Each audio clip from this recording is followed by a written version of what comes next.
আসসালামু আলাইকুম দর্শক, আশা করি আপনারা সবাই ভালো আছেন। আমিও ভালো আছি আলহামদুলিল্লাহ। আপনারা সরাসরি দেখছেন এখন এটা হচ্ছে বিশ্ব ইজতেমা ময়দান, যেটা টঙ্গী বিশ্ব ইজতেমা ময়দান। আর এই টঙ্গী বিশ্ব ইজতেমা ময়দান হচ্ছে তুরাগ নদীর তীরে। আপনারা সবাই জানেন এই টঙ্গী ইজতেমা ময়দানে কিন্তু বিশ্ব ইজতেমা পালন করা হয়। আর এইখানে তাবলিগ জামাতে জোর ইজতেমা পালিত হয়েছিল।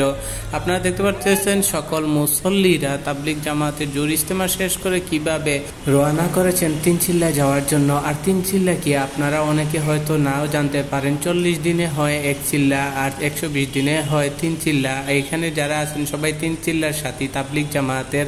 আর ওনারা কিন্তু এখন এইখান থেকেই কিন্তু নির্ধারিত করে দেওয়া হয়েছে, এই যে ইজতেমা ময়দান এখান থেকে নির্ধারিত করে দেওয়া হয়েছে কে কোন জেলায় যাবেন। আর প্রত্যেকটা জেলায় কিন্তু এখান থেকে সাথীগণ রওনা করে দিচ্ছেন। এই নির্ধারণ করে দেওয়ার মধ্যেও কিন্তু একটা সিস্টেম আছে, যেমন ধরেন আমার জেলার মধ্যে আমাকে কিন্তু নির্ধারণ করা হবে না, অন্য জেলায় কিন্তু আমাকে নির্ধারণ করা হবে। আর ওই অন্য জেলাতে আমি তিনচিল্লা যাব, ওইখানে যায় ইসলামের দাওয়াত দিব, দিনী শিক্ষা শিখবো।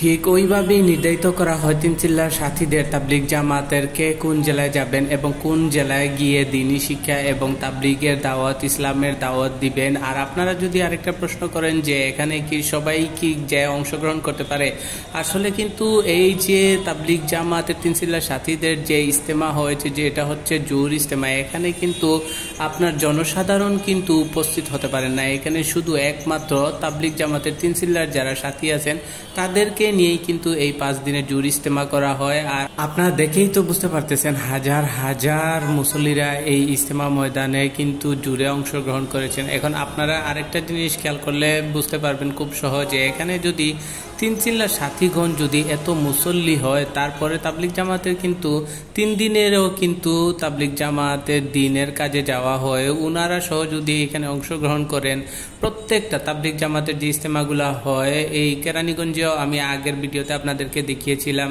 কেরানীগঞ্জেও কিন্তু 5 দিনের জোর ইজতেমা অনুষ্ঠিত হয়েছিল। তো প্রত্যেক দৃশ্যগুলো দেখে কিন্তু আমার মনটা একদম ভরে যায়, মনোমুগ্ধকর এক একটা দৃশ্য। আপনারা সবসময় আমার এই চ্যানেলে ভিডিও আপডেট পেতে চ্যানেলটি সাবস্ক্রাইব করে রাখতে বলবেন না। আর ইসলামিক ভিডিও পেতে আপনারা ভিডিওটি লাইক দিয়ে বেশি বেশি করে শেয়ার করে দিবেন, যাতে সবাই দেখতে পারে। আপনাদের কাছে যদি ভালো লেগে থাকে আপনারা অবশ্যই জানাবেন, যাদের কাছে ভালো লাগে নাই অবশ্যই আপনারা জানাতে বলবেন না। আপনাদের মতামতের উপর ভিত্তি করে আমি আরো সম্পূর্ণ ভিডিও তৈরি করব।